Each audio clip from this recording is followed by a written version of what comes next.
Hey everyone, today I want to talk about the very best way to invest in real estate, which is through a self-directed IRA.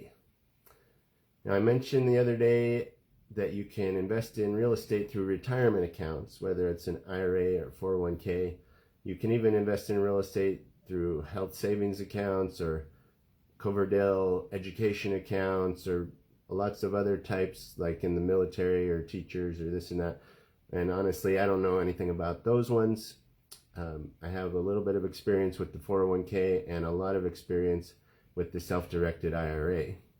And I would say probably 90, 95, 99% of self-directed real estate investing is done through self-directed IRAs. So that's the one I want to talk about.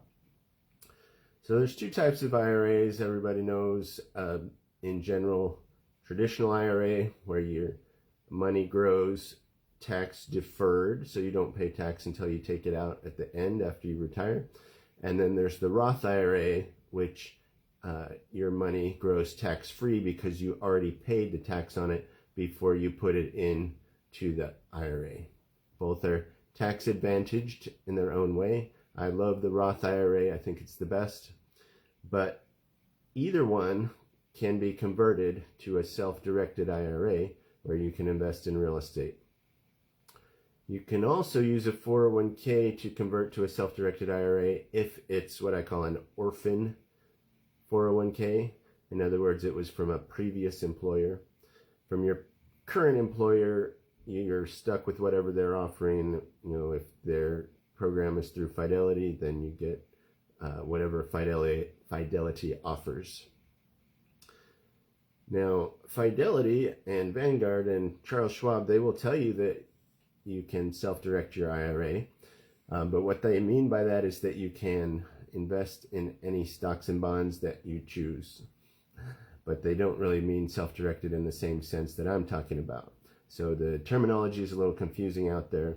But the only difference between a regular IRA, whether it's traditional or Roth, and a self-directed IRA is just what the custodian allows you to do.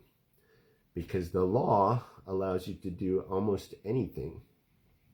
You can invest in almost anything you want. It can be real estate notes, investor partnering with hassle-free homes. You can invest in an ice cream shop, a lemonade stand, commercial property, any type of investment you can think of except for a small handful, which are, you can't invest in life insurance, you can't invest in antiquities or collectibles, so like art, coins, stamps. For some reason they prohibit that sort of thing. But almost anything else you can invest in, unless it's with a prohibited person. So the first category I mentioned, those would be called prohibited transactions, like investing in stamp collectibles.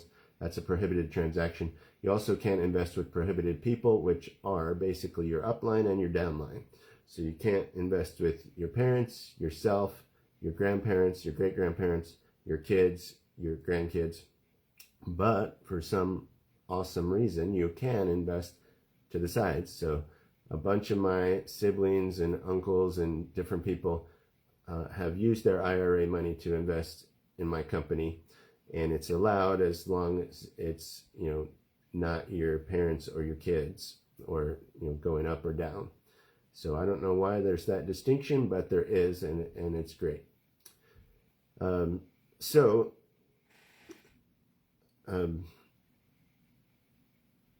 Custodians. Let's talk about custodians.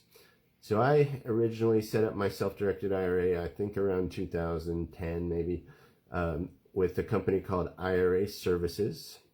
And then a few years ago, they were bought out by Forge Trust. And the only real difference is that the fees went up. So I was just on Forge Trust's website to find their fee schedule, and they don't even have a easy to find link to it. So that's a little sketchy.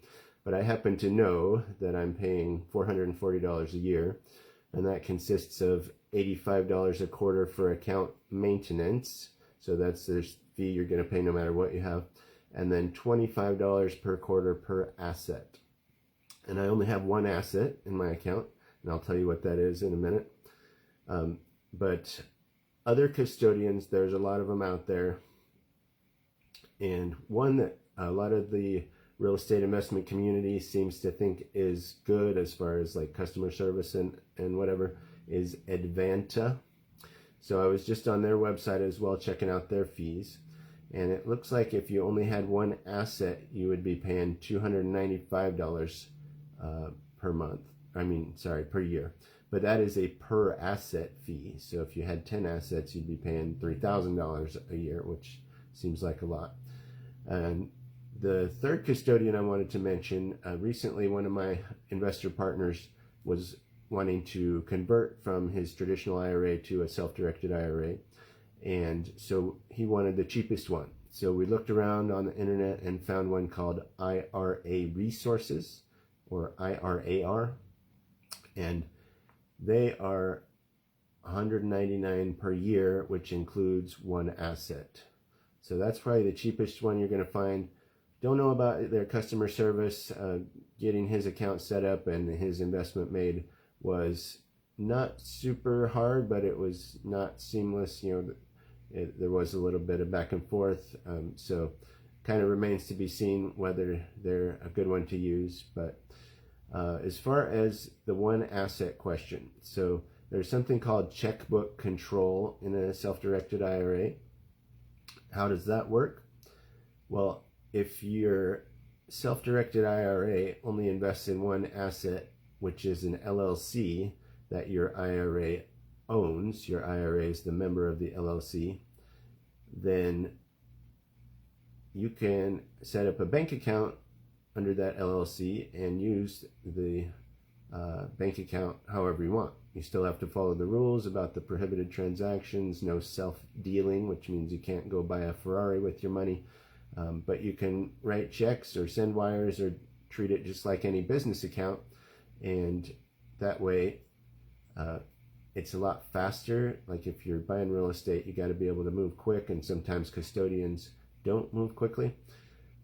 Also, you don't have to pay additional asset fees. Like my self-directed IRA can buy 10 houses and only pay one asset fee because the custodian is only taking care of the LLC, which is the one asset. And then the LLC is the owner of all those properties. So, which custodian would I recommend? Well, the answer, like everything, is it depends. I'm not a tax advisor, etc., etc. But those, last two options, Advanta and IRA, seem like good options if you're looking for more customer service or if you're looking for the cheapest route. But once you have a self-directed IRA, and backing up a step, if you're only going to do one thing with your money in your IRA, then the checkbook control is not important.